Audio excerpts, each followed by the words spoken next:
राजस्थान में यहाँ एक और विधानसभा चुनाव की तैयारियों में निर्वाचन विभाग और उसके अधीन आने वाले जिला निर्वाचन अधिकारियों के स्तर से शुरू की जा चुकी हैं। वहीं दूसरी ओर हनुमानगढ़ ज़िले की बात कर लें तो जिला निर्वाचन अधिकारी और एसपी हनुमानगढ़ के द्वारा मतदान केंद्रों पर मूलभूत सुविधाओं की व्यवस्थाओं को आज जांचा गया। जिले के अंदर मतदान केंद्रों पर जाकर भौतिक रूप से देखा गया है कि कौन कौन सी चुनाव के लिए वहां पर व्यवस्थाएं हो चुकी हैं और कौन सी व्यवस्थाओं की वहां पर कमी चल रही है। इसका आकलन जो है जिला स्तर पर करवाया जाकर उसकी पूर्ति के लिए किया जाएगा काम।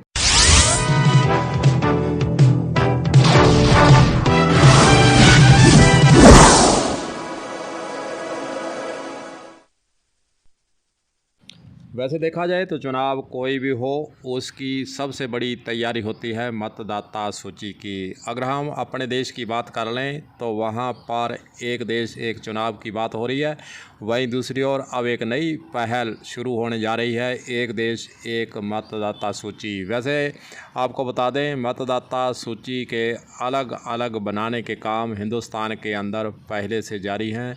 चाहे हम लोकसभा की बात कर लें, विधानसभा की, चाहे पंचायत राज संस्थाओं के चुनाव की या फिर नगर पालिका नगर परिषद चुनाव की, सबकी अलग अलग मतदाता सूची बनती आ रही है। हालांकि विधानसभा और लोकसभा की मतदाता सूची एक ही प्रकार की बनती, उसी का प्रयोग किया जाता है। अब देश के अंदर एक नई पहल शुरू होने जा रही है कि एक देश एक मतदाता सूची, इस पर काम भी शुरू हो चुका है। पूर्व राष्ट्रपति कोविंद कमेटी यह बताएगी तरीका कि कैसे इसका हल निकाला जाए और पूरे देश के अंदर सभी चुनावों के लिए एक ही मतदाता सूची बनाने का काम होने जा रहा है। ऐसा सुझाव, ऐसी चर्चा शुरू हो चुकी है। वहीं दूसरी ओर इस एक ही मतदाता सूची को तैयार करने के लिए हालांकि राज्य सरकारों की सहमति बनानी बहुत ज़रूरी होगी, लेकिन 18 से 22 तारीख के बीच में लोकसभा चलने जा रही है, सत्र बुलाया जा चुका है।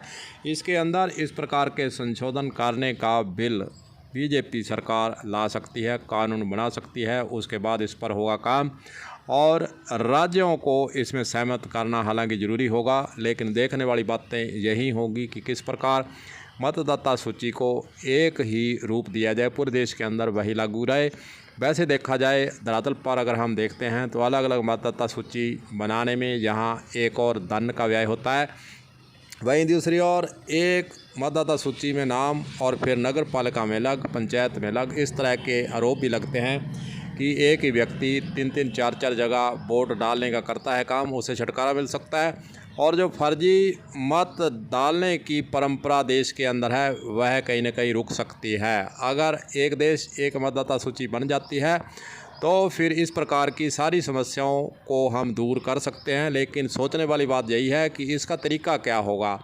लोकसभा, विधानसभा और फिर पंचायत राज और फिर नगर पालिकाओं के चुनाव के लिए मतदाता सूची कैसे करेगी काम, इस पर विचार जरूर होना है कि किस प्रकार मतदाता सूची का प्रयोग हो और उसके परिवर्तन की क्या सुविधा रहेगी। ये तमाम बातें आगे देखने वाली होंगी, लेकिन जो चर्चा छिड़ी है एक ही मतदाता सूची पूरे देश के अंदर लागू होती है तो उससे बहुत से फ़ायदे भी होने वाले हैं। फ़ायदों को देखते हुए कमेटी बनाई गई है, पूरे सुझाव लेंगे, राज्यों से बात करेंगे।